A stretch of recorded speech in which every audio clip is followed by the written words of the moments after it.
দাদা একটা চা দিন তো। কিন্তু মনে রেখো খাঁটি গরুর দুধের চা হয় যেন। চিন্তা নেই, আমার গরু সকালবেলা ডাইরেক্ট কেঁচড়িতে দুধ দিয়ে যায়। তাই নাকি? তাহলে একটা দাও।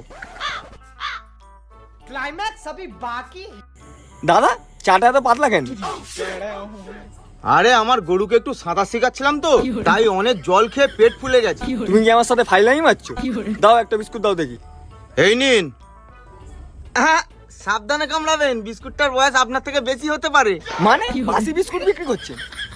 আরে না না, বাসি না, বিষটা এতটাই অভিজ্ঞ যে চায়ে ডুব দেওয়ার আগেই বলে ওঠে বেশিক্ষণ ভিজিয়ে রাখবেন না, নিউমোনিয়া হয়ে যেতে পারে। ভাই রে তোর কত হলো বল? 100 টাকা। এ 100 টাকা চা বিস্কুটে? হ্যাঁ, গরু আমার কেটলিতে নিজে এসে দুধ দিয়ে যায়, একদম খাঁটি। তোর যে 100 টাকা হয়েছে দে, না দিলে তোর দুধ বের করে ওই দুধে চা বানিয়ে তোকেই খাওয়াবো।